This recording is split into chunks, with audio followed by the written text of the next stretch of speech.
أعوذ بالله من الشيطان الرجيم.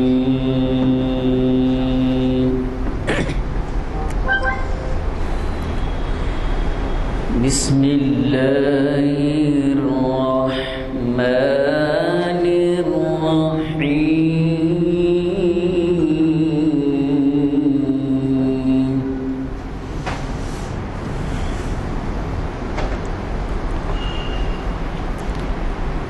يا أيها الذين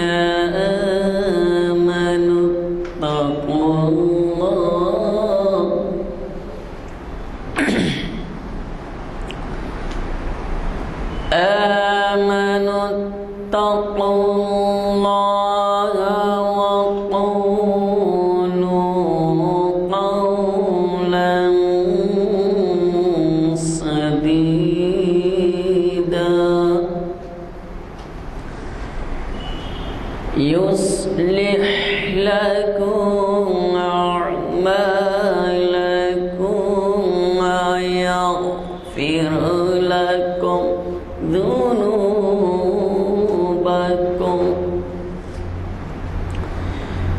ومن يطع الله ورسوله فقد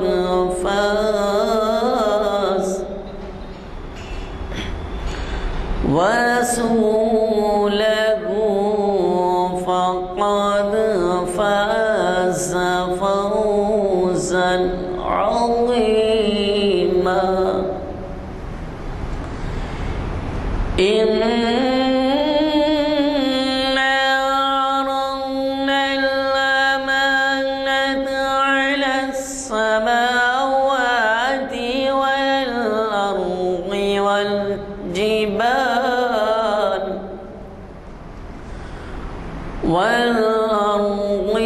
والجبال فأبين أن يحملنها وأشفقن منها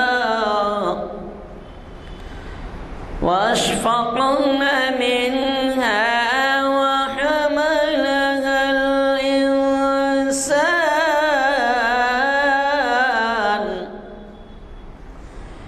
إنه كان ظلوما جهولا. ليعذب الله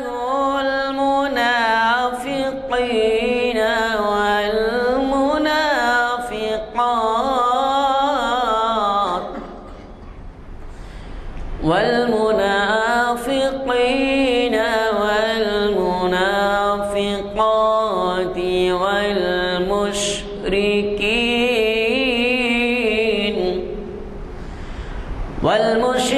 والمشركين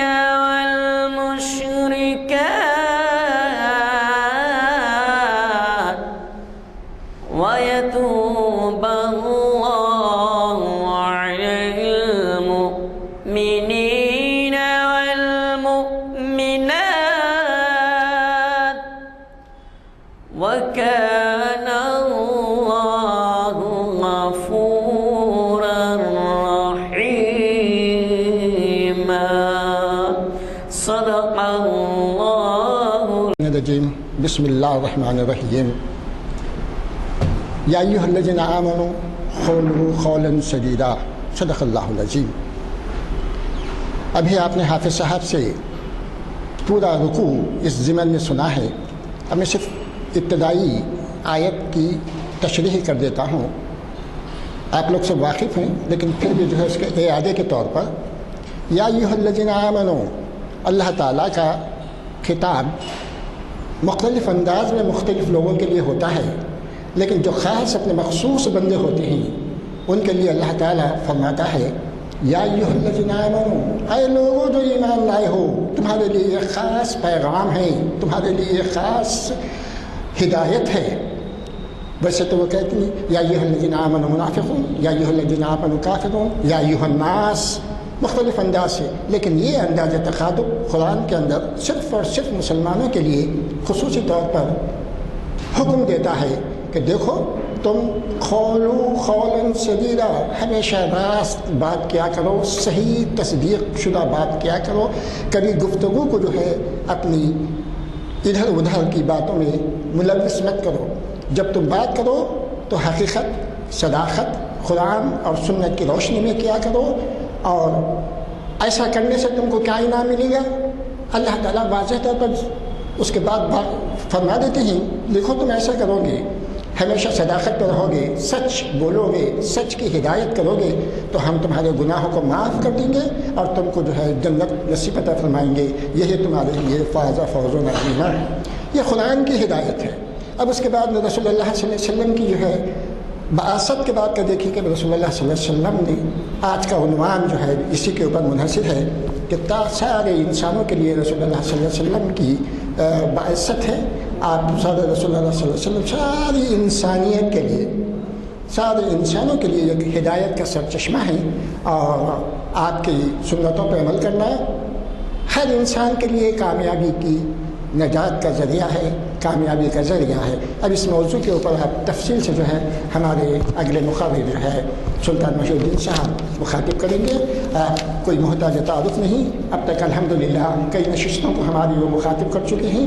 آج جو ہے 829ویں جو ہے نشست ہے سروس آرگنائزیشن کی، اور جو ہے 18 اکتوبر تاریخ کو یہ جامعہ مسجد عالیہ کی کانفرنس ہال میں یہ نشست منعقد کی جا رہی ہے۔ میں ہمارے قابل مخبر جناب سلطان محی الدین صاحب سے گزارش کرتا ہوں کہ وہ اس بارے موضوع پر اپنے تفصیل سے روشنی ڈالیں۔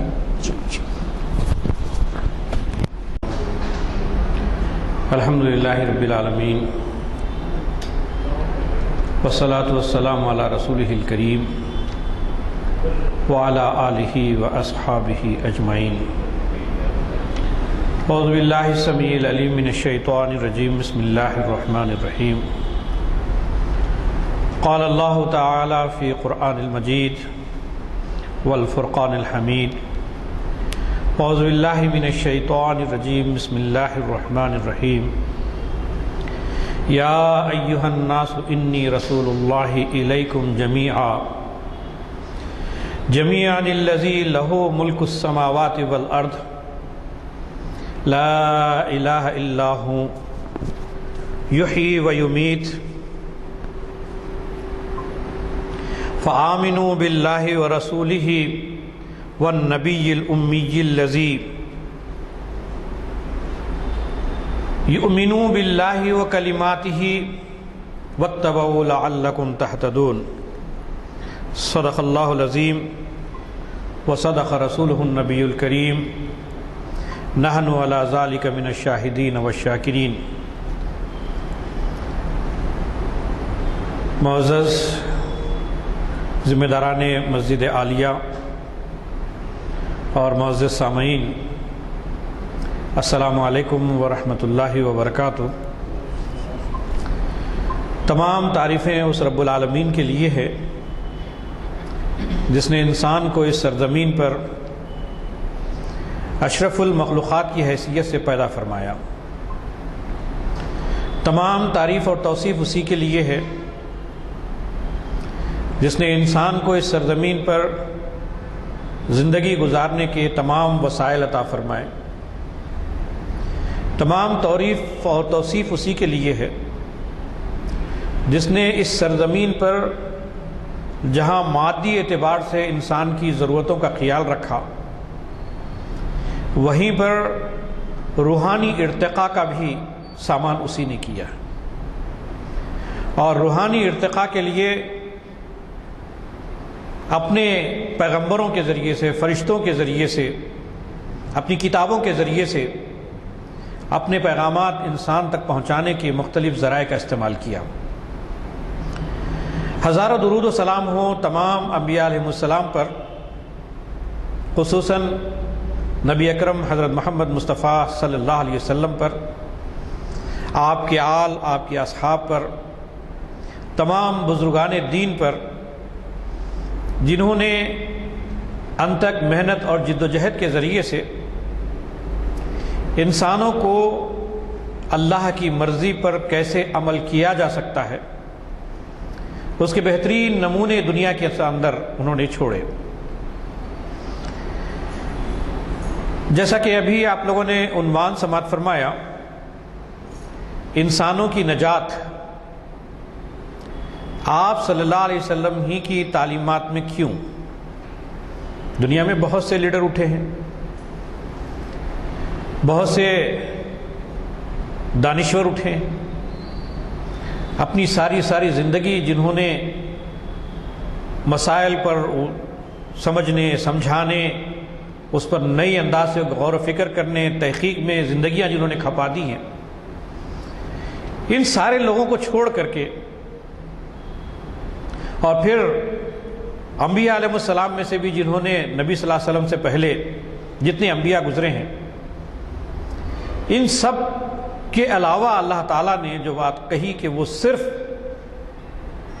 نبی صلی اللہ علیہ وسلم کی بعثت کے بعد کوئی فرد کسی اور کے طریقے زندگی پر اگر چل جائے، ہو سکتا ہے کہ دنیا کے کچھ مفادات تو اس کو حاصل ہو جائیں، لیکن آخرت میں کامیاب نہیں ہو سکتا۔ آخرت کی کامیابی اگر کسی کے اندر ہے تو صرف محمد رسول اللہ صلی اللہ علیہ وسلم کی سیرت مبارکہ آپ کی تعلیمات کے اندر ہے۔ یہ بات جب ہم اپنوں کے درمیان کہتے ہیں تو بہت اچھا لگتا ہے، لیکن ذرا ہم اس مقام پر جائیں جہاں پر محمد رسول اللہ صلی اللہ علیہ وسلم کو لوگ نہ جانتے ہوں، دوسرے مذاہب سے تعلق رکھتے ہوں، جو دوسرے آئیڈیالوجیز سے متاثر ہوں، دوسروں کی تعلیمات پر عمل کرتے ہوں، جب ان کے سامنے ہم یہ بات رکھتے ہیں تو لوگ اس کا ثبوت مانگتے ہیں، اس کے دلائل مانگتے ہیں کہ کس بنیاد پر ہم یہ مان لیں کہ محمد صلی اللہ علیہ وسلم ہی نجات کی تعلیمات میں نجات ہے، دوسروں کی تعلیمات میں نجات کیوں نہیں ہے؟ تو بحیثیت امت مسلمہ کے ایک فرد کے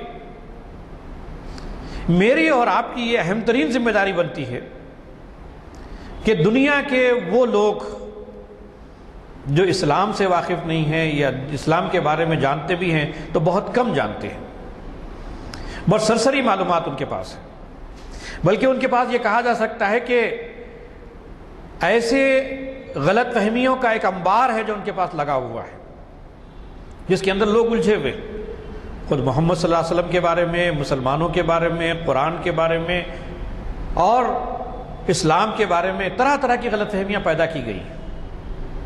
جہاں غیروں نے پیدا کی ہے وہاں مسلمانوں کا بھی کچھ رول ہے۔ وہ رول یہ ہے کہ ہمارے اعمال، ہمارے اقوال یہ بھی کوئی ایک رول ادا کرتے ہیں کہ ہم نے بھی اسلام کو جیسا کہ سمجھنا چاہیے، نبی صلی اللہ علیہ وسلم کی تعلیمات کو جیسا سمجھنا چاہیے، جس طریقے سے اپنی زندگی کا حصہ بنانا چاہیے تھا، ہم نے شاید وہ نہیں بنایا۔ نتیجے کے طور پر جب ہم یہ کہتے ہیں کہ سارے انسانوں کی نجات اس کے اندر ہے، صرف مسلمانوں کی نجات نہیں ہے، تو اب ہم کو کچھ دلائل کے ساتھ پروف کرنا پڑے گا، ثابت کرنا پڑے گا کہ کیوں نبی صلی اللہ علیہ وسلم کی تعلیمات ہی کے اندر سب کی نجات ہے، دوسروں کی تعلیمات میں کیوں نہیں ہے۔ پھر دوسروں کے انبیاء، جو دوسرے انبیاء کی بھی تعلیمات جبکہ اللہ کی طرف سے وہ نازل کرتا ہے، ان کی تعلیمات پر بھی جو لوگ عمل کرتے ہیں تو وہ نجات یافتہ کیوں نہیں؟ مثال کے طور پر یہود و نصارہ ہے جو موسیٰ علیہ السلام کو مانتے ہیں، ابراہیم علیہ السلام کو مانتے ہیں۔ نصارہ کا معاملہ ہے کہ عیسیٰ علیہ السلام کو مانتے ہیں، ابراہیم علیہ السلام کو مانتے ہیں، تو کیا ان کی تعلیمات میں بھی نجات نہیں ہے؟ لوگ تو سوال پوچھیں گے اپنی جگہ پر، سوال اپنی جگہ پر صحیح ہے۔ پھر دنیا کے اندر مذاہب کے پیشوا جسے کہتے ہیں، leaders of the religious leaders ہم جسے کہہ سکتے ہیں، انہوں نے بھی بہت کچھ جمع کیا ہے، بہت کچھ ذخیرہ جمع کیا، علم کے ذخائر ان کے پاس ہیں اور دنیا کو بہت اچھی اچھی باتیں سمجھاتے رہتے ہیں، ان کی تعلیمات میں نجات کیوں نہیں ہے؟ لوگوں کا اپنا سوال ہے، سوال اپنی جگہ پر صحیح۔ تو اب ہماری یہ ذمہ داری بنتی ہے کہ اس کو ہم ایڈریس کریں، اس کو سمجھائیں، لوگوں کو دلائل کے ساتھ ثابت کریں کہ کیوں ہم یہ کہتے ہیں کہ محمد صلی اللہ علیہ وسلم ہی کی تعلیمات میں نجات ہے، دوسروں کی تعلیمات میں نجات نہیں ہے۔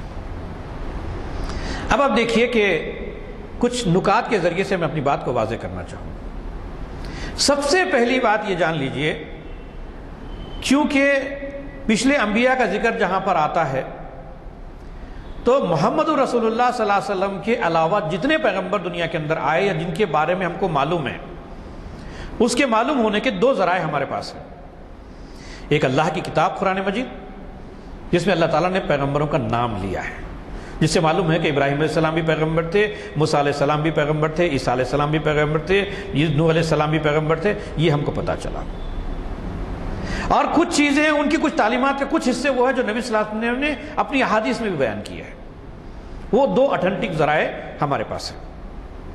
لیکن ہم جانتے ہیں کہ جو تعلیمات قرآن میں ان انبیاء کی دی گئی ہے، اس کے برخلاف یہود و نصارہ اس وقت موجود ہیں، جبکہ وہ کہتے ہیں کہ ابراہیم علیہ السلام کو مانتے ہیں، جبکہ وہ کہتے ہیں کہ موسیٰ علیہ السلام کو مانتے ہیں، جبکہ وہ کہتے ہیں کہ عیسیٰ علیہ السلام کو مانتے ہیں، لیکن ایک پیغمبر کی حیثیت سے نہیں مانتے۔ یا تو مذہبی پیشوا کی حیثیت سے مانتے ہیں، یا تو خدا کی حیثیت سے مانتے ہیں، یا خدا کا بیٹا تسلیم کرتے ہیں، یعنی ان کی جو اصل پوزیشن تھی اس پوزیشن کو انہوں نے چینج کر دیا ہے۔ تو یہی وجہ ہے کہ پچھلے پیغمبروں کے لیے بھی نجات کے لیے ہم اس کی تعلیمات اس حد تک لیں گے جس حد تک قرآن مجید کے اندر ان کے دلائل موجود ہیں، جہاں پر نبی صلی اللہ علیہ وسلم نے کسی باتوں کا وضاحت کی ہے، وہاں تک تو ٹھیک ہے، کیونکہ یہ اتھینٹک ذریعہ ہے ہمارے پاس۔ دوسری بات جس پر ہم کو غور کرنا چاہیے وہ یہ ہے کہ محمد رسول اللہ صلی اللہ علیہ وسلم کی تعلیم ہے کیا؟ یہ بہت عام سا سوال اگر ہم کریں تو اس کا جواب خود قرآن مجید دیتا ہے، ہم کو ادھر ادھر جانے کی ضرورت نہیں ہے۔ قرآن مجید یہ کہتا ہے کہ وَمَا يَنْتِقُ عَنِ الْهَوَىٰ إِنْ هُوَ إِلَّا وَحْيٌ يُوحَىٰ، ہمارا رسول اپنی طرف سے کچھ نہیں کہتا، جو کچھ بھی اللہ تعالیٰ آپ پر وحی کرتا ہے اسی کو آپ دنیا کے سامنے پیش کرتے ہیں۔ یعنی یہ تعلیم کا جو سب سے بڑا اتھینٹک سورس ہے وہ کیا ہے؟ اللہ تعالیٰ کی ذات ہے۔ یعنی محمد رسول اللہ صلی اللہ علیہ وسلم نے یہ دعویٰ نہیں کیا ہے کہ یہ جو تعلیمات دے رہا ہوں میری اپنی تعلیمات ہیں، نہیں، بلکہ میرے اللہ نے مجھ پر وحی کی ہے اور وحی کے ذریعے سے میں آپ کو وہ تعلیم دیتا ہوں۔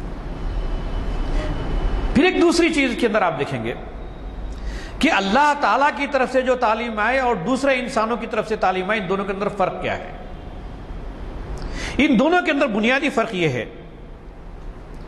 کہ دنیا کے جتنے لوگوں نے بڑی بڑی کتابیں، بڑی بڑی ریسرچ ان کے موجود ہیں، ان کے بارے میں خود اپنی کتابوں کے اندر انہوں نے جو کچھ بھی اس کا پیش لفظ جو لکھا ہے، اس کا جو مقدمہ لکھا ہے، اس کا جو پریفیس لکھا ہے، وہ یہ کہتے ہیں کہ ہم نے اپنی بساط بھر ان کو معلوم کرنے کی کوشش کی اور یہ ہمارا گمان ہے، یعنی یقینی علم کی حیثیت نہیں ہے اس کی، اس لیے کہ بہت سی کتابوں کے بارے میں ہم یہ جانتے ہیں کہ ایک زمانے کے لیے تو بہت اچھی تھی لیکن دوسرے زمانے میں اس کے قابل نہیں رہی وہ چیز، بعد میں کسی اور سائنٹسٹ نے اٹھا، بہت ریسرچ کرنے والے نے اٹھا، اس کو غلط ثابت کر دی۔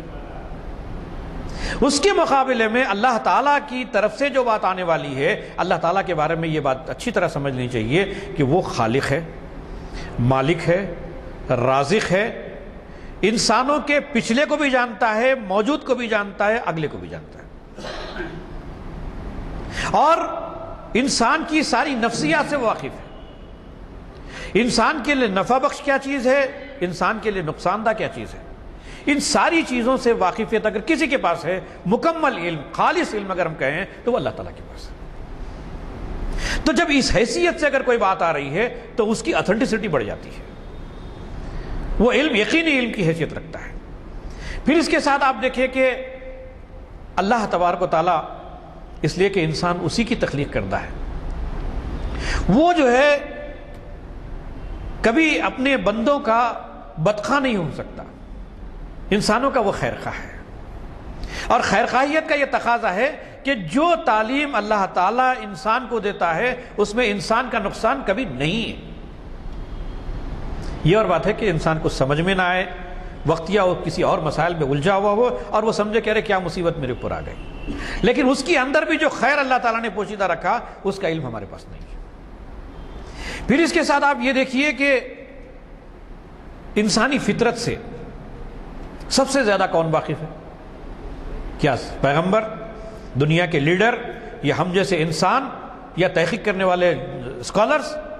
نہیں، یہ سب علم کے مختلف علم کے ذرائع کو استعمال کرتے ہوئے کسی نتیجے تک پہنچنے والے لوگ ہیں۔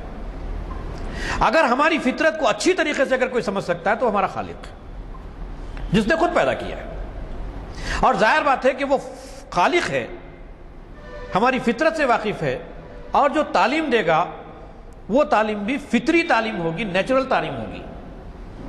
اسی لیے قرآن مجید میں بات کہی، فطرت اللہ التی فطر الناس علیہا، کہ اللہ تعالیٰ نے جو بات دی ہے، اسلام کیا ہے؟ فطرت کے مطابق ہے، فطرت کے خلاف نہیں۔ اب کتنی ہی چیزیں آپ دیکھیں گے کہ انسان کی عین فطرت ہے، دوسرے مذاہب نے اس کو دبایا ہے، کچلا ہے۔ کہیں کہتے ہیں کہ شادی کرنے کی ضرورت نہیں ہے، کہیں کہتے ہیں کہ بچہ پیدا کرنے کی ضرورت نہیں ہے، کہیں کہتے ہیں کہ ایک سے دو بچوں سے تیسرا بچہ نہیں ہونا چاہیے، کہیں کہتے ہیں کہ لڑکیوں کی جو ہے کو ختم کر دینا چاہیے۔ یہ مختلف باتیں غیر فطری ہیں۔ اس کے مقابلے میں اسلام جو بات پیش کرتا ہے، اللہ تعالیٰ کی طرف سے جو بات آتی ہے، وہ فطرت کے عین مطابق ہے، اس لیے کہ وہ انسان کے مسائل سے بھی واقف ہے، اس کے معاشرے سے بھی واقف ہے، اس کی معیشت سے بھی واقف ہے، اس کی سوچ سے بھی واقف ہے، اور وہی تعلیم وہ دیتا ہے جو انسان کی فطرت کے مطابق ہوتی ہے۔ اب دیکھیے کہ ہدایت یا راستہ معلوم کرنے کے، ہدایت کہتے ہیں راستہ معلوم کر، راستے کو، تو دو ذرائع ہمارے پاس ہیں۔ اللہ تعالیٰ نے ایک انسان کے پاس خود حواس خمسہ رکھا ہے، دیکھنے کی قوت، سونگھنے کی قوت، بولنے کی قوت، چکھنے کی قوت۔ اس کے ذریعے سے انسان معلوم کرتا ہے، ایسا چک کر کے بولتا ہے کہ یہ موبائل فون ہے، آنکھ سے دیکھ کر کے بولتا ہے کہ یہ چیز فلاں چیز ہے۔ یہ ذرائع اس کا علم حاصل کرنے کے ذرائع، یا ہدایت حاصل کرنے یعنی اس راستے کو دیکھنے کے ذرائع۔ یہ سب چیزیں کیا ہیں کہ تلاش، جستجو، محنت اور کوشش کے ذریعے سے بہت سی چیزوں کو وہ جان لیتا ہے، لیکن اس کے تحقیق وغیرہ کہاں تک ہے؟ گمان کی حد تک ہی ہے، لیکن یقینی علم کی حد تک نہیں ہے۔ ایک قیاس ہے اس کا کہ اس نے یہاں تک پہنچا، ہو سکتا ہے کہ کل مزید تحقیق کرنے کے بعد کچھ اور چیز اس کے سامنے آ جائے تو بات بدل جائے گی۔ اب آئیے کہ اس کے نتیجے میں جو انسانوں کو فائدہ پہنچتا ہے وہ یہ ہے کہ نئی نئی چیزیں ایجاد ہوتی ہیں، انسان کی ضرورت کی بہت سی چیزیں بنتی ہیں۔ ایک زمانہ وہ تھا ہم لوگ لیٹر لکھا کرتے تھے، ایک زمانہ وہ آیا ٹیلی ویژن آیا، ایک زمانہ وہ آیا کمپیوٹر کا زمانہ آیا، آج موبائل کا زمانہ۔ یہ سب تحقیق کا نتیجہ ہے، اور تحقیقات کے ذریعے سے نئی نئی چیزیں آتی ہیں اور انسانوں کو سہولت ملتی ہے اس کے ذریعے سے۔ لیکن انہی تعلیمات کو ہم کافی نہیں سمجھ سکتے، اس سے آگے بڑھ کر کے بھی کچھ اور تعلیمات کی انسان کو ضرورت ہے، جس کے بارے میں نہ آنکھ دیکھ سکتی ہے، نہ کان سن سکتی ہے، نہ زبان چکھ سکتی ہے، نہ سونگھ سکتی ہے۔ مثال کے طور پر اگر کوئی آپ سے سوال پوچھ لے اللہ کیسا ہے، اس کا کوئی جواب ہی نہیں ہے آپ کے پاس۔ فرشتے کیسے ہیں، جنات کیسے ہیں، اللہ کی ذات یا پھر جنت دوزخ، کوئی علم نہیں۔ اب کیا اس کی بھی ضرورت ہے؟ یقیناً اس کی ضرورت ہے، اس لیے کہ کچھ چیزیں ایسی ہیں جو ہر چیز انسان کو بتا دی جائے تو وہ پریشان ہو جائے، کیونکہ دنیا کے اندر انسان کو کیوں بھیجا گیا؟ امتحان کے لیے بھیجا گیا۔ جب امتحان کے لیے جب کسی کو بھیجا جاتا ہے تو کوشچن پیپر ہمیشہ ہڈن رکھا جاتا ہے۔ عین جب وہ کلاس روم میں ایگزامینیشن ہال میں پہنچتا ہے اس کے سامنے کوشچن پیپر دے دیا جاتا ہے، اب اس کو سالو کرنا ہے، جو کچھ آپ نے پڑھا اس کو پیش کرنا ہے۔ تو اسی طریقے سے دنیا کے اندر اللہ تعالیٰ انسان کو چھوڑ دیا، اس کی فطرت اس کے مطابق بنا دی، اللہ تعالیٰ نے اپنی تعلیمات کو بھیجنے کے رسول کے ذریعے سے بھیج دیا۔ اب انسان کا امتحان یہ ہے کہ انہی حواس خمسہ کے ذریعے سے اور جو اپنی تحقیق کے ذریعے سے انسان اس علم کو پرکھے جو رسول پیش کرتے ہیں۔ اب جیسے کوئی یہ کہے کہ خدا نہیں ہے، کہنا بہت آسان ہے، قرآن نے اس کے دلائل دیے۔ کیوں کہ جو پیدا کرتا ہے، جو پیدا نہیں کر سکتے، وہ دونوں برابر ہو سکتے ہیں۔ خدا تو وہ ہے جو دیکھتا بھی ہے، سنتا بھی ہے، بولتا بھی ہے، ضرورتیں بھی پوری کرتا ہے، کیا کوئی اور بھی یہ چیز پوری کرتا ہے؟ انتظام چلاتا ہے پورا۔ آج ہم دیکھتے ہیں کہ ایک مسجد کا انتظام بھی ایک سے زیادہ دو لوگوں کے ہاتھ میں دے دیجئے، دوسرے جھگڑا ہو جائے گا۔ یہ کیسے ہو سکتا ہے کہ سورج بھی اسی کے مطابق کام کر رہا ہے، چاند بھی اسی کے مطابق کام کر رہا ہے، زمین بھی اسی کے مطابق کام کر رہی ہے، یہ ساری چیزیں کام کر رہی ہیں؟ اس کا مطلب یہ ہے کہ یہ سب کوآرڈینیشن، کوآپریشن کے ساتھ یہ کام ہو رہا ہے۔ اس کا مطلب ان سب کو ڈائریکٹ کرنے والا ایک ہی ڈائریکٹر ہے، وہ ہے خدا۔ انسان اپنی خواص خمسہ اور اپنی معلومات کے ذریعے سے اس نتیجے پر پہنچ گیا کہ پوری کائنات کا ایک خدا ہونا چاہیے۔ اب رسول وہی تعلیم دے رہا ہے کہ لا الہ الا ہو، اس کے تیرے کے سوا کوئی الہ نہیں ہے سوائے اللہ تعالیٰ کے۔ اب کتنی مطابقت ہے یہ بات کہ رسول کی تعلیم اور انسانوں کی تحقیق دونوں جا کر کے اس مقام پر ٹک جاتے ہیں کہ دل اطمینان سے گواہی دیتا ہے کہ اس رسول نے جو بات کہی ہے وہی بات سچی ہے۔ اب کتنی چیزیں ایسی ہیں جس کے بارے میں انسان کہتا ہے کہ ارے بھائی مرنے کے بعد زندگی نہیں ہے، آدمی مرے گا، مٹی میں مل جائے گا، یا اس کو جلا دیا جائے گا، اس کے حصوں کو جو ہے راکھ کو پانی میں بہا دیا جائے گا، انسان ختم ہو جائے گا۔ آج موجودہ سائنس یہ کہتی ہے کیسے کیسے ہو سکتا ہے بھائی؟ یعنی آج سے 25 سال 30 سال پہلے جو مقررین یہاں پر تقریر کر کے گئے تھے اسی مسجد عالیہ کے اندر، ان کی تقریر آج ہم سن رہے ہیں بیٹھ کے، سن سکتے نا؟ آج میں کہہ رہا ہوں 10 سال کے بعد میری تقریر کوئی اور سن لے گا۔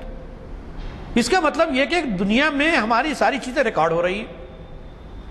جب ریکارڈ ہو رہی ہیں تو اس کا مطلب اس کا حساب بھی تو ہوگا۔ اب انسان حواس خمسہ اور اپنی معلومات اور اپنی تحقیق سے اس مقام تک پہنچ گیا کہ واقعہ یہ ہے کہ جب اتنی ساری چیزیں انسان کو دی گئی ہیں اس کے بارے میں ضرور سوال کیا جانا چاہیے۔ اب رسول وہی بات کہتا ہے، رسول کہتا ہے کہ یہ دنیا آخر نہیں ہے، تم ایک دن مر جاؤ گے، لیکن اللہ تعالیٰ تم کو دوبارہ اٹھا کر کے کھڑا کرے گا۔ فَمَن يَعْمَلْ مِثْقَالَ ذَرَّةٍ خَيْرًا يَرَهُ وَمَن يَعْمَلْ مِثْقَالَ ذَرَّةٍ شَرًّا يَرَهُ۔ تم انسان نے جو ایک نیکی کی ہوگی اس کو بھی قیامت کے دن دیکھے گا، ایک برائی کی ہوگی اس کو بھی قیامت کے دن دیکھے گا۔ اب کتنی مطابقت ہے وہ بات کی کہ ایک طرف رسول کی بات، انسان کی عقل اسی مقام پر جا کر کے ٹک جاتی ہے۔ تو یہ فطرت کے ساتھ ہم آہنگی جسے ہم کہہ سکتے ہیں، یہ وہ پیمانے ہیں جس سے دنیا کی تعلیمات کو جانچا اور پرکھا جا سکتا ہے۔ اگر کوئی کہتا ہے کہ دو خدا ہے یا ایک سے زیادہ خدا ہے، یا خود انسان کہے کہ انا ربکم الاعلی، میں ہی خدا ہوں، کیسے ہو سکتا ہے بھائی؟ انسان کی عقل تسلیم نہیں کرتی اس کو، تو بات دور کی بات کی ہے۔ تو اس حیثیت سے اگر آپ دیکھیں تو اسلام کی تعلیمات، محمد صلی اللہ علیہ وسلم کی تعلیمات، اللہ تعالیٰ کی طرف سے دی ہوئی تعلیمات، ایک طرف فطرت کے مطابق، دوسری طرف عقل کو اپیل کرنے والی، تیسری طرف جس کے اوپر انسان کا دل گواہی دیتا ہے کہ ایسا ہی ہونا چاہیے۔ کون مظلوم آدمی یہ کہے گا کہ آج کسی آدمی کو اچانک اٹھا کر کے جیل میں ڈال دے، اس کے ساتھ طرح طرح کی حرکتیں کرے، اور اس کا کوئی دنیا میں پرسان حال نہ ہو اور کوئی نہ پوچھے اور اسی دنیا سے گزر جائے، تو کیا اس کے بارے میں اس کو پوچھنے کا کوئی حق نہیں ہے؟ قرآن مجید کہتا ہے جب ایک قیامت کے دن اللہ تعالیٰ سوالات کرے گا تو ایک بڑا عجیب سا سوال قرآن مجید میں آیا ہے کہ جو لوگ اپنی بچیوں کو زندہ گاڑ دیتے تھے، اللہ تعالیٰ ان سے نہیں پوچھے گا کہ تم نے اس بچی کو زندہ کیوں گاڑا۔ قرآن نے نئے انداز سے کہا کہ اس بچی سے پوچھا جائے گا کہ کس جرم میں تم گاڑی گئی۔ آپ غور کیجیے، یعنی مظلوم سے سوال۔ جب میرے پر ظلم ہوتا ہے، میں کہتا ہوں کہ ظلم تو ہو رہا ہے، میں برداشت تو کر رہا ہوں، لیکن اس کا کوئی بدلہ لینے والا چاہیے مجھے۔ کون لے گا؟ حکومت نہیں لیتی، کبھی رشوت لے کے کام چل جاتا ہے، کبھی کسی اور انداز سے چلا، انسان بچ کے نکل جاتا۔ جرائم پیشہ لوگ کھلے گھومتے ہیں، مظلوم جو ہے اندر بیٹھا رہتا ہے۔ اب اس کا کوئی پرسان حال ہو، انسان اندر سے کہتا کہ یہ ہونا چاہیے، اور رسول کہتا ہے کہ ایسا نہیں ہوگا، اللہ تعالیٰ قیامت ضرور قائم کرے گا۔ القاریۃ ما القاریہ وما ادراک ما القاریہ، وہ کھڑکھڑانے والی چیز کیا چیز ہے۔ تو یہ یقین کی بات جس انداز سے پیش کی جاتی ہے، یہ اصل میں جو ہے اس بات کی طرف اشارہ کی جاتی ہے کہ نہیں، کہ یقیناً ان تعلیمات کے اندر یہ وزن۔ اب آپ دیکھیے کہ پچھلے انبیاء کی تاریخ کا اگر ہم مطالعہ کرتے ہیں تو ہمارے پاس آتا ہے کہ سوائے قرآن مجید اور نبی صلی اللہ علیہ وسلم کی تعلیمات کے جتنی کتابیں ان کے بارے میں ملتی ہیں، ان کے مذاہب کے بارے میں ملتی، چاہے یہودیت کے بارے میں، نصرانیت کے بارے میں یا دوسرے مذاہب کے بارے میں، ان کے اندر جو ہے خود اتھینٹسٹی ان کے لکھنے والوں نے کہہ دی. اور یہ بات بھی اللہ تبارک و تعالیٰ نے یہ کی کہ انسان چاہے کتنی ہی محنت کر لے، لیکن اس تعلیمات کے اندر اس کو یہ محسوس ہوگا کہ نہیں، یہاں پر کوئی جھول ہے، یہاں پر کچھ کمزوری نظر آتی ہے. انسان جب اس کا مطالعہ کرتا ہے، تحقیقی مطالعہ، اس کا دل گواہی دیتا ہے کہ یہاں پہ ایسا نہیں ہونا چاہیے. اگر کوئی کہے کہ خدا کا بیٹا ہے، ارے بیٹے کی ضرورت کس کو پڑتی ہے؟ جس کو موت ہوتی ہے، جس کو اپنے جائیداد آگے سنبھالنے کے لیے کچھ چاہیے تو بیٹے کو چاہتا ہے. اگر اسے بیٹا ہی، اس کو ضرورت ہی نہیں ہے، وہ مرنے والا ہی نہیں ہے، وہ ہمیشہ زندہ ہے، اس کو بیٹے کی کیا ضرورت ہے؟ انسان کی عقل گواہی دیتی ہے.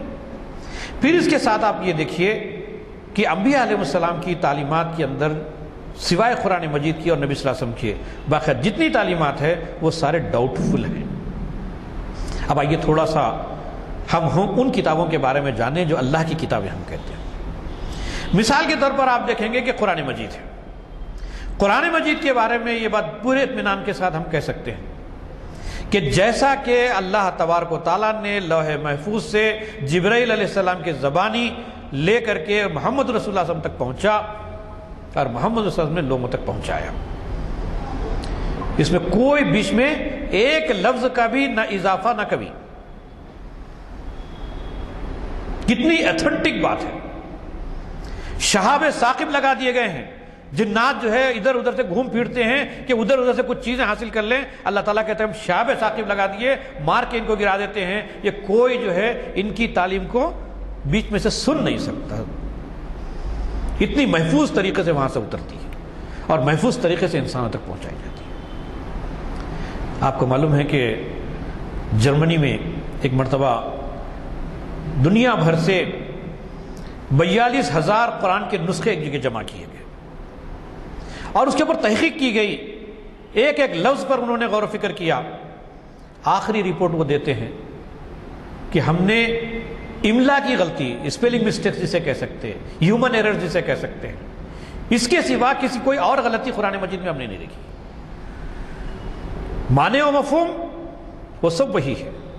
ہاں، لکھنے والے کے اندر جب لکھنے میں املا کی غلطی ہو سکتی ہے، اس کے سوا کہیں زیر چھوٹ گیا، کہیں زبر چھوٹ گیا، یہ ہوا ہے. لیکن اس کے سوا کوئی غلطی قرآن مجید کے اندر ہم نے نہیں دیکھی. یہ متفقہ فیصلہ ان لوگوں کا ہے جو 42,000 قرآن مجید جمع کر کے انہوں نے مختلف تحقیق کرنے کے بعد پہنچی. اب آپ دیکھیے کہ موسیٰ علیہ السلام کے بارے میں، تورات کے بارے میں کہا جاتا ہے کہ اولڈ ٹیسٹمنٹ کے نام سے ہم جانتے ہیں. اولڈ ٹیسٹمنٹ کے بارے میں آپ کو معلوم ہے کہ یہ کتاب یہودیوں کی سب سے زیادہ مشہور کتاب مانی جاتی ہے، لیکن یہ تورات 6 صدی عیسوی قبل مسیح میں ضائع ہو گئی. 5ویں صدی میں عزیر حضرت موسیٰ علیہ السلام کی سیرت مرتب کرتے ہیں. 300 سال قبل مسیح میں یونس علیہ السلام کے نام سے ایک کتاب لکھی گئی ہے جس کو بائبل کے نام دیا گیا ہے. اور زبور داؤد علیہ السلام کی وفات کے 500 برس بعد ان کی تقاریر اور 100 شاعروں کا کلام، یہ سب ملا کر کے اس کے اندر شامل کیا گیا. سلیمان علیہ السلام کی وفات کے 933 سال بعد امثال سلیمان کے نام سے جو ہے بات لکھی گئی. آپ اندازہ کیجئے، آج سے 5 سال پہلے اگر کوئی شخص مر جاتا ہے، اس کی باتیں محفوظ نہیں ہو سکتی. 9 سال تک کی بات کون سی محفوظ رہے ہوگی اور کتنی اتھینٹک بات ہوگی، خود یہ ثابت کر دیتا ہے. یعنی اسلام سے، مذہب کے نام سے جتنی کتابیں قرآن مجید کے علاوہ پیش کی جا سکتی ہیں، اس کے خود دیباچے کو آپ پڑھ لیجئے، اس کا پریفیس آپ پڑھ لیجئے، انہوں نے خود لکھا ہے. حالانکہ جب دنیا کے اندر یہ جو چیزیں جو پیش کی گئی تو ان لوگوں نے کہا کہ بھائی یہ اتھینٹک نہیں ہے. ان کے مصنفین مانتے یہ ہمارا کہنا نہیں ہے. لیکن قرآن مجید کے بارے میں اس کے لیے بہت دور جانے کی ضرورت نہیں ہے. دنیا بھر کے قاری آج اس وقت آپ کے فنگر ٹپس کے پر موجود ہے. امریکہ سے کسی قرآن پڑھنے والے کو سن لیجئے، جاپان سے کسی آدمی کو سن لیجئے، ہندوستان سے کسی آدمی کو سن لیجئے، سری لنکا سے کسی آدمی کو سن لیجئے، ایک ذرا سا فرق آپ کو نہیں ملے گا. پھر اس کے ساتھ اس کی جو یہ ہے کہ عیسیٰ علیہ السلام کے بارے میں بات آتی ہے کہ عیسیٰ علیہ السلام آئے تھے ارمیک زبان کے اندر، آرامی زبان بولی جاتی تھی، اس زبان میں اپنے شاگردوں کو تعلیم دی. لیکن یہ جو بائبل ہے جو لکھی گئی ہے وہ جو ہے سریانی زبان میں لکھی گئی. اب ظاہر بات ہے کہ آرامی زبان میں کوئی سنا اور سریانی زبان میں اس کو لکھا. اب ٹرانسلیشن کے بارے میں آپ لوگ جانتے ہیں کہ تیلگو میں کوئی چیز سن کے اردو میں لکھو اور اردو میں سن کے تیلگو میں لکھو، ایگزیکٹ وہی ہو سکتا ہے؟ ممکن نہیں. اس کا مفہوم ہو سکتا ہے، وہ الفاظ چینج ہو جاتے ہیں، وہ مفہوم چینج ہو جاتا ہے، اس کی اتھینٹسٹی کم ہو جاتی ہے. یہ ساری مسائل اس کے اندر موجود ہیں. اب اسی طریقے سے اگر آپ دیکھیں گے کہ بودھ مذہب کے بارے میں دنیا کا بڑا قدیم مذاہب کے اندر اس کے اندر موجود ہے، لیکن اس کی کیفیت بھی یہی ہے کہ ان کی وفات کے 100 سال بعد ان کے احوال جمع کیے گئے اور اس کے بعد دنیا کے سامنے پیش کیے گئے. اب ان سارے چیزوں کو سامنے رکھ کر کے اب ہم محمد رسول اللہ صلی اللہ علیہ وسلم کے بارے میں دیکھتے ہیں تو محمد رسول اللہ صلی اللہ علیہ وسلم کی سیرت اور آپ کی تعلیمات، آپ کے ذریعے سے جو قرآن مجید آیا، وہ یہ ساری چیزیں 100% محفوظ ہیں. محفوظ کرنے کی بھی کیا طریقے ہیں؟ جو محدثین ہیں، جو روایتیں کی ہیں، وہ یہ کہتے ہیں کہ احادیث کو بھی 54 کیٹیگریز میں انہوں نے ڈیوائیڈ کیا ہے. ایک صحابی نے سنا، ایک صحابی نے بیان کیا. یہ کی بات ہے 4 صحابی نے سنا، چاروں نے بیان کیا. ایک حدیث یہ ہے کہ چاروں نے سنا لیکن 3 نے ایک بیان کیا، چوتھے نے کسی اور انداز سے بیان کیا، ایک لفظ کے اندر چینج ہو گیا، اس کی کیٹیگری چینج ہو گئی. آپ اندازہ کیجئے کہ نبی صلی اللہ علیہ وسلم کی تعلیمات کو ہر طریقے سے چھان پٹک کر کے، یہاں تک کہ امام بخاری رحمۃ اللہ علیہ کے بارے میں آتا ہے کہ کسی دیہات میں ایک شخص ہے جس کے پاس ایک حدیث موجود ہے، وہ بہت لمبا سفر کر کے جاتے ہیں. اب جہاں وہاں پہنچتے ہیں تو ایک شخص جو ہے ایک ٹوکرا لے کر کے کھڑا ہوا اپنے جانور کو بلا رہا ہے. جانور جب قریب آ جاتا ہے اس کو پکڑ کے باندھ لیتا ہے. یہ حضرت امام بخاری اس کو دیکھتے ہیں اور پوچھتے ہیں کہ یہ فلاں صاحب سے مجھے ملنا ہے. تو کہتے ہیں کہ میں ہی ہوں. اچھا آپ ہی ہیں؟ تو یہ ٹوکرے میں یعنی اناج یا کچھ چارہ نہیں تھا، پھر آپ نے جانور کو کیوں ایسے بلایا؟ انہوں نے کہا کہ اگر میں یہ ٹوکرا نہ دکھاتا تو جانور میرے پاس نہ آتا. تو امام بخاری نے اس کو محسوس کیا کہ جو آدمی جانور کو دھوکہ دے سکتا ہے انسان کو دھوکہ نہیں دے گا. یہ انہوں نے کہا کہ تمہاری حدیث مجھے نہیں چاہیے. حدیث لیے بغیر واپس چلے گئے. اتنا ہی نہیں، جو راوی ہیں جنہوں نے روایت کیا ہے ان کی اپنی زندگی کیسی تھی اس کے اوپر کتابیں لکھی گئی. ان کے بھولنے کی لیول کیا تھا، ان کی یادداشت کا لیول کیا تھا، وہ ان کے معاملات کیسے تھے دنیا کے اندر، کتنے جو ہے اس حدیث کے مطابق عمل کرتے تھے، یہ ساری تحقیق ان کے اندر موجود ہے. یعنی اسماء الرجال کے نام سے تمام روایتیں کرنے والوں کی کتابیں محفوظ کر دی گئی. یعنی ایک طرف مفسرین، محدثین، پھر ان کے جو ہے جو اطراف کے لوگ تھے، یہ ساری چیزوں کو محفوظ کر کے اتنا صاف کر دیا گیا ہے کہ نبی صلی اللہ علیہ وسلم کی کوئی بات کو اگر اس لیول پہ دیکھنا چاہتے ہیں تو قرآن اور نبی صلی اللہ علیہ وسلم کی تعلیمات اتنی میچ ہوتی ہیں. لیکن ظاہر بات ہے کہ ایک وقت میں نبی صلی اللہ علیہ وسلم قرآن مجید کی تلاوت کر رہے ہیں، تھوڑی دیر کے بعد پھر اپنی بات کر رہے ہیں. آپ کی بات میں، قرآن کی بات میں زمین آسمان کا فرق ہے. حدیث آدمی اٹھا کر کے پڑھ لیجیے آپ. قرآن کی آیتوں کی تلاوت نماز میں ہوتی ہے، نبی صلی اللہ علیہ وسلم کی احادیث تلاوت نہیں ہوتی. یہاں تک کہ اللہ کے رسول صلی اللہ علیہ وسلم نے احتیاط کا یہ پہلو اختیار کیا ہے. چاہے تو ہم کو تو علم نہیں تھا، اگر وہ کہتے کہ یہ میری طرف سے تو بات مان لی جاتی تھی. حدیث قدسی جسے ہم کہتے ہیں، حدیث قدسی کا مطلب یہ ہوتا ہے کہ کہنے والے تو نبی صلی اللہ علیہ وسلم ہوتے ہیں، یہ کہتے کہ اللہ تعالیٰ فرماتا ہے.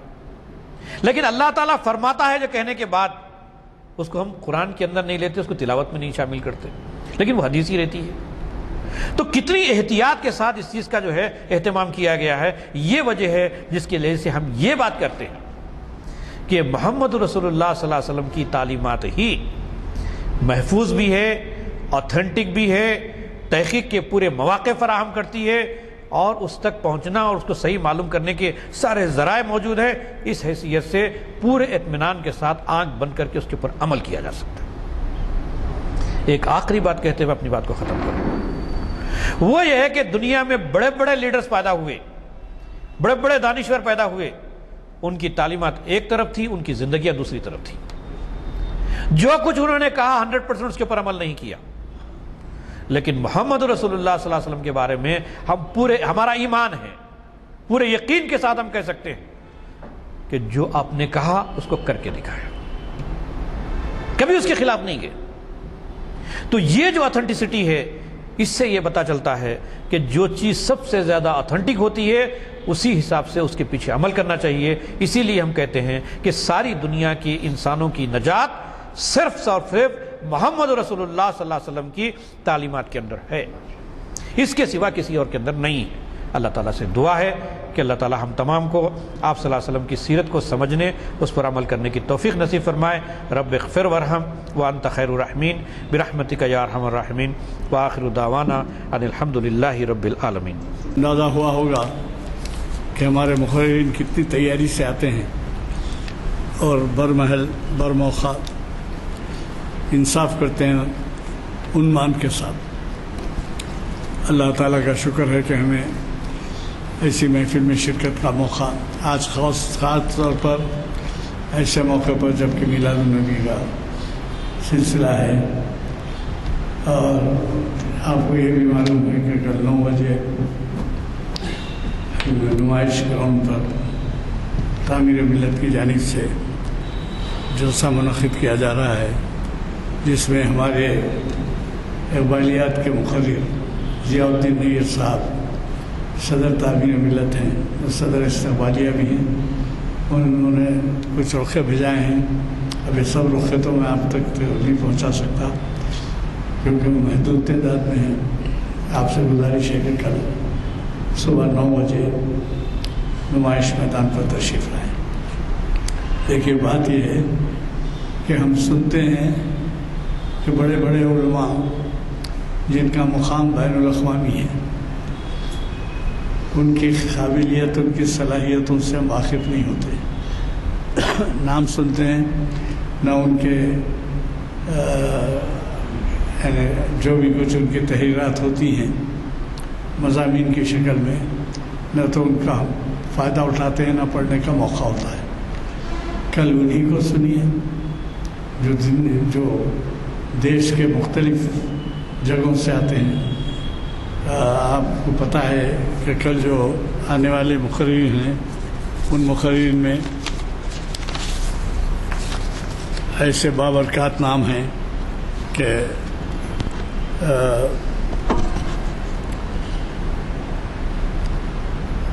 حضرت مولانا عبید اللہ خان اعظمی، یہ ہندوستان کے ایک نامور مذہبی رہنما ہیں، اور اسی طریقے سے محمد عمران محفوظ رحمانی صاحب، اور دوسرے سی ایم ابراہیم صاحب، وہ اس سے پہلے بھی مخاطب کر چکے ہیں، کرناٹک میں منسٹر رہے ہیں سی ایم ابراہیم، اور حیدرآباد میں تشریف لائے تھے۔ ہم نمائش رکھے تھے اقبالیات پہ اور ٹیپو سلطان پہ، اس میں بھی انہوں نے شرکت کی ہے۔ اور اسی طریقے سے محمد قاسم صدیقی صاحب تصویر USA یونائٹڈ امریکہ کے آئے ہیں۔ مجھے کبھی توقع ہے کہ ایسی مبارک محفل میں آپ شرکت فرمائیں گے۔ ان کی تفصیلات تو اخباروں میں بھی آ چکی ہے اور پھر بھی آئیں گی۔ ہم سب وہاں ہوں گے، 9 بجے جمع ہوئیے۔ آپ ہی کے جانے مانے پہچانے مقرر جناب ضیاء الدین نیر صاحب اس وقت تعمیر ملت کے ہی صدر نہیں ہیں، بلکہ اقبال اکیڈمی کے بھی صدر ہیں۔